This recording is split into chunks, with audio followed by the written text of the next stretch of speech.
Sledujete tretí diel žurnálu UKF. Aj tento raz máme pripravené zaujímavé témy. Na Zobore prebieha charitatívna akcia. Kam miznú papierové utierky na toaletách? V Zoborskej telocvični prebiehal futbalový turnaj.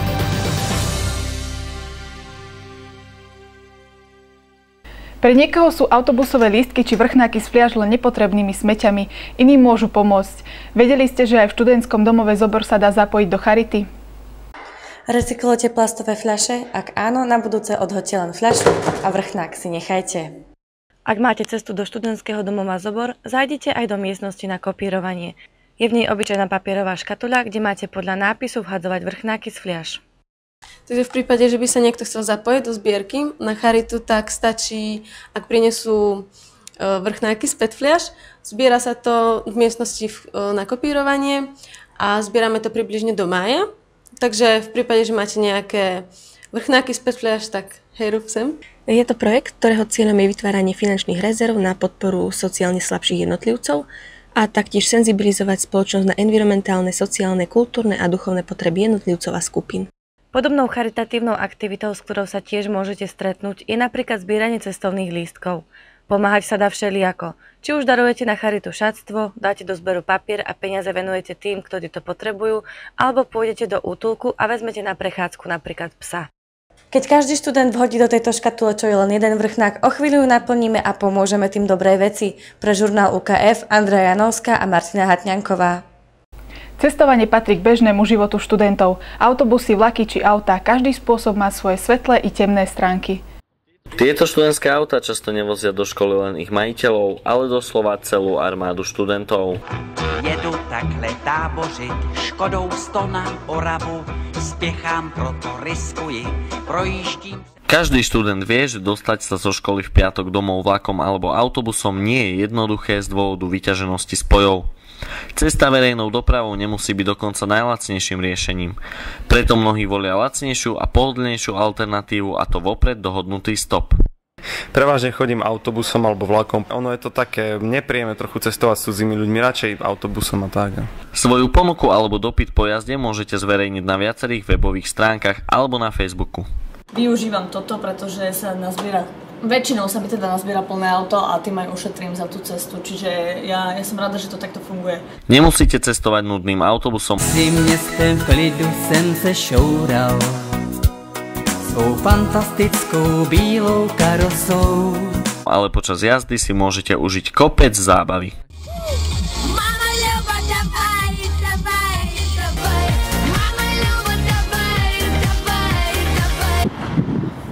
Cestovanie s dobrou partiou sa vám určite vyplatí. Pre žurnál Boris Gaštan a Martina Lehocká.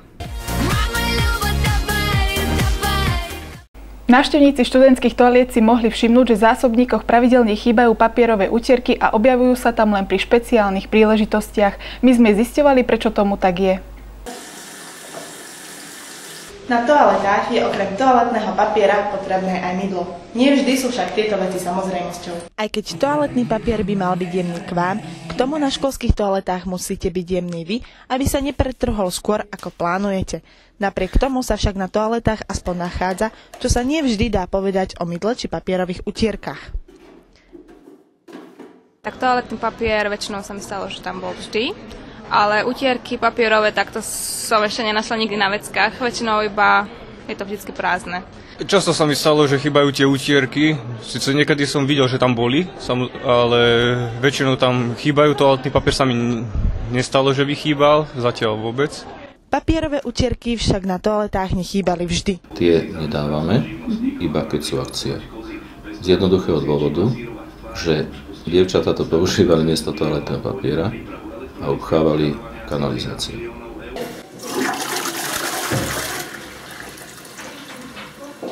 Pokiaľ teda nemáte alternatívne spôsoby utierania rúk, musíte si vystačiť s elektrickými sušičmi na toaletách. Nedostatok mydla či toaletného papiera občas spôsobujú i študenti, ktorí chcú nejaký ten cent ušetriť a kotúč papiera prenesú do svojich izieb. Toaletné potreby sú pravidelne doplňané. Ale dennodenne sa tam doplňa podľa potreby. Nie je to tak, že by sa to dávalo raz za 2 dní, alebo tak nie. Veď ako sa hovorí, kultúru národa spoznáš podľa záchoda. Pre žurnál UKF Renáta Kokučková a Lucia Šimová. Chcete získať svoje odvedené peniaze späť? Nenechajte ich v cudzích rukách a vezmite si to, čo vám právom patrí. Pracovali ste v uplynulom roku na dohodu? Máte poslednú možnosť požiadať štát o vrátenie časti z vášho zárobku, a to v prípade, ak podáte daňové priznanie. Čaká na vás komplikovaný proces. V prvom rade nezabudnite požiadať svojho zamestnávateľa o ročné zúčtovanie predávkov na daň z príjmu. Tlačivo na daňové priznanie vám poskytnú bezplatne na daňovom úrade, alebo si ho môžete stiahnuť aj z webovej stránky Daňového riaditeľstva Slovenskej republiky. Pre podanie daňového priznania potrebujete tlačivo typu A a podávate ho za predošlý rok. O tom, či sa vám daň z príjmu vráti alebo nie, ďalej rozhodujú čísla. V praxi to vyzerá následovne. Martin zarobil v predošlom roku 3200 eur. Daň nebude platiť, pretože jeho príjem bol nižší ako nezdaniteľné minimum. Peter zarobil v predošlom roku 4000 eur. Od tejto sumy odpočítame nezdaniteľné minimum a daň bude vypočítaná zo zostatkovej sumy 264 eur a 6 centov. Ak sa na daňový úrad do konca marca nemôžete dostaviť osobne, pošlite všetky svoje dokumenty poštou. Ak si netrúfate vyplniť daňové priznanie sám, požiadajte o pomoc príslušného úradníka, dodajte mu správne dokumenty a on urobí prácu za vás a bez zbytočných nervov. Aby vaše peniaze zbytočne neprepadli štátu, využite posledný týždeň na odozdanie svojho daňového priznania. Pre žurnál Martina Lehocká. Aktívne používanie cudzieho jazyka, spoznávanie ľudí z krajín ako Írsko, Turecko či Portugalsko, ale aj vybavovanie byrokracie a upratovanie po naozaj bujarých párty. To všetko ponúka pôsobenie v dobrovoľníckej organizácii ESN. Na Slovensku funguje ESN už 10 rokov, avšak samotná pobočka na UKF oslávila v októbri iba druhý rok úspešného pôsobenia. Jej cieľom je uľahčiť zahraničným študentom prispôsobenie sa novej kultúre a prostrediu, do ktorého prichádzajú. V podstate im pomáhame aj začleniť sa do nejakého študentského života. Výpomoc funguje na báze tzv. Buddy systému. Každý z Erasmus študentov má prideleného badíka, čiže dobrovoľníka, ktorý mu je v prípade hocakých otázok či problémov k dispozícii. Členovia ESN však okrem toho zvládajú aj ďalšie činnosti, ako napríklad zháňanie sponzorov či organizovanie akcií. Prípravy eventov a výletov vlastne fungujeme tak, že keď má niekto nejaký nápad a niečo chce zorganizovať, tak sa toho chytí a zorganizuje to, alebo sa teda aspoň snaží. Členovia ESN Erasmákom ponúkajú akcie ako hľadanie pokladov, výlety do rôznych kútov Slovenska či party v rôznorodých štýloch. Najobľúbenejšou je bus party, počas ktorej sa študenti vozia v autobuse po Nitre a na zastávkach ich zabavia zaujímavé hry. A teraz je to bus party štýla Lollipop, takže očakávame, že každý donesie lízatka a všetci budú oblečení v rúžovej farbe. Ak máte čas a chuť, môžete to v ESN skúsiť aj vy. Stačí byť trpezlivý, priateľský, kreatívny a flexibilný v čase. Pre žurnál UKF Pavol Hirka a Vanda Vicenová. Ako vyzerá študentský život na juhu Poľska, vám v nasledujúcej reportáži priblíži naša vysunutá redaktorka. 4 univerzity majú dôvod byť na svoje mesto hrdé. Nádherné prostredie a architektúra prilákajú každoročne mnohých študentov. Školy majú kontrakty s univerzitami po celej Európe. V kronikách sa mesto objavuje už v roku 849. Mesto Opole láka študentov z celej Európy. Belgicko, Slovensko, Česká republika, Rumunsko, Ukrajina, no najmä obrovská komunita z Turecka. Hi, I'm Rabia. I'm from Turkey. I love Opole because Opole is a very good city for Erasmus students. Hi, I love Opole. I'm really happy to be here. There are a lot of good friends from a lot of countries. Podmienky pre študentov sú v Opole naozaj vynikajúce. Budovy školy sú moderne vybavené, v kampuse Opolskej univerzity sídlia takmer všetky fakulty i internáty. K dispozícii je priamo v areáli i futbalové a volejbalové ihrisko, vonkajšie fitness a kultúrne centrum, kde sa premietajú filmy a konajú rôzne výstavy takmer každý deň. Opole sa nazýva aj mestom hudby. Časté sú koncerty a každoročne sa v júni koná Národný festival poľskej hudby. Nápad sa zrodil v hlavách žurnalistov z miestneho rádia a v roku 2014 sa môžu študenti tešiť na v poradí už 51. ročník festivalu. Pre žurnál Veronika Mráziková. Internátna liga. To je 16 mužstiev a viac než 120 zaujímavých hráčov, ktorí hrajú za skvelé kluby. V telocvični sa naháňali za loptou nielen obyvatelia SD Zobor, ale aj ostatní študenti z UKF v Nitre. Futbalové dresy, pískanie tenisiek a hlasné povzbudzovanie otriasalo telocvičňou v študentskom domove Zobor. Už 4. rok sa konalo vyhodnotenie internátnej ligy organizované študentským parlamentom UKF. Cieľom akcie je pritiahnutie nielen športovo založených ľudí, ale aj pasívnych športovcov. Každoročne povzbudzuje 50 až 60 ľudí, ktorí však nemajú vytvorené podmienky. Radi pre takým publikom. Môžu tu chýbať nejaká tribúnka, keby sa to ľudia možno usalašili, lebo sú to dosť také podmienky, keď sa hrá, sa niekedy trafí. Vratko ale vidí pozitívum tohto roka v niečom inom. Babi sa čím ďalej menej boja, nájdu sa tu aj také šikovné, čo dajú dokonca aj góly, tak je to úplne super.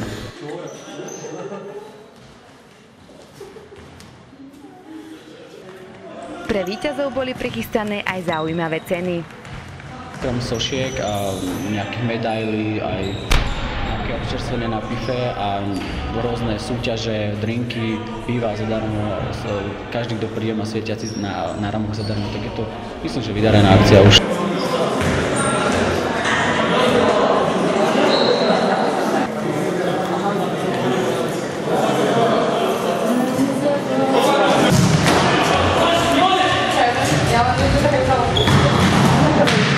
Vratko je piatak a teda pri internátnej lige budúci rok už nebude. Tu aj ďalší ľudia, ktorí určite ma zastúpia a verím, že ma zastúpia výborne a že sa im podarí vytvoriť to, čo som ja tu budoval niekoľko rokov. Ak ste zmeškali zápolenie vo futbale, nezúfajte. Stále máte možnosť zapojiť sa do študentského života. Najbližšie nás čakajú študentské dni univerzít, Superstar univerzít, dedinské hry, futsalový súboj či rôzne pochody. Pre žurnál UKF Zuzana Vrecková. Amatér môže fotografovať čo chce, profesionál musí robiť to, čo sa od neho požaduje, a to ich odlišuje. Presvedčili sme sa o tom na výstave amatérskych fotografií v Mlynoch. Možno by ste to nečakali, ale verní sa, že sa nemusia konať len v galériách, ale aj v nákupných centrách. Výstava regionálnej súťaže amatérskej fotografickej tvorby AMFO 2014 ponúkla návštevníkom naozaj kvalitné práce autorov vo všetkých vekových kategóriách. Ja tu veľa mladých ľudí, mladých amatérskych fotografov, ktorí majú pomerne vyhranený názor a aj cit. Aj cit pre kompozíciu, aj cit pre obsah a aj teda už pomerne dobrú techniku. Táto fotografia je z našej dostihovej drahy, takže to fotím na dostihoch a tá druhá kamarátka chcela fotky, tak som ju fotila. Kvalitných súťažiacich bolo neúrekom a porota mala pri rozhodovaní neľahkú úlohu. Aké boli kritériá pri hodnotení fotografií? Pro všetkým, aby to tá fotografia oslovovala, aby mala obsah, aj formu, aby hovorila niečo ľuďom a pokiaľ možno nielen obrazom, ale aj ešte niečím, čo je za tým obrázkom. Špeciálnu cenu od riaditeľky Osvetového centra získala pani Olga Sklenková. Porota hodnotila fotografie, prišla som do miestnosti, kde sa hodnotili, takým najpozitívnejším dojmom na mňa zapôsobila práve táto fotografia. Fotografovaniu sa venuje už pár rokov a táto záľuba ju okrem kurzu dovedla aj k branám našej školy. Je totiž tretiačka na univerzite 3. veku. Na staré kolena. Vyplňam si voľný čas s tým, aby som nerozmýšľala nad skokom do truhly. Pani Olga môže byť vzorom pre všetkých ľudí, ktorí sa chcú venovať svojej záľube. Takisto ako ostatní amatérski fotografi, ktorí tu vystavovali svoje práce. Aj keď sú to amatérski fotografi, ich fotky pôsobia naozaj profesionálne. Pre žurnál UKF Andrea Janovská a Mária Brišová. Mnoho mladých ľudí má v obľúbe tetovania. Čo všetko také tetovanie obnáša a prehliadku najzaujímavejších vzorov predviedol Tater s príznačným menom Vandal. Uplynulý týždeň sa za týmito dverami stretli všetci fanúšikovia tetovania a umenia. Dôvodom stretnutia v priestoroch fotogalérie Trafačka bola výstava a beseda s Taterom Danielom Gábrišom, ktorého môžete poznať skôr pod umeleckým menom Vandal. Daniel Gábriš alebo už spomínaný Vandal sa okrem manžela a otca na plný úväzok stíha venovať aj profesionálnemu tetovaniu či maľovaniu alebo hudbe. Návštevníci výstavy si mohli pozrieť prezentáciu jeho tetovacej tvorby, obrazy alebo vychutnať takýto hudobný zážitok. Kudnú som klesol, prúdek ma niesol, mám vodu v plúcach, nepočuješ slova, darmo na teba z druhej strany volám. Keď som sa ťa zriekol, vtedy som sa splietol. Venujem sa okolo 15 rokov, ale nie len tetovanie, tam je celkom malovanie, fotenie. Každý tatér má svoj, som to povedal, rukopis, tak sa to nazýva v podstate, a to už je na tom klientovi, aby si vybral. Mám dve tetovania a toto som sa konkrétne rozhodol preto, lebo má odzrkadľovať druhú stranu toho, čo mám na tejto ruke. Tam je vlastne anjel smrti a túto vlastne na tejto strane predstavuje lásku, krásu, nežnosť.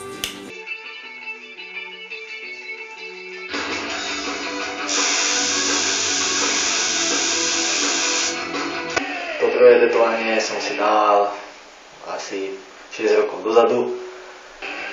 Mal som aj jednu dopravnú nehodu, ktorá bola dosť vážna, som to prežil, som rád a kvôli tomu som si to dal.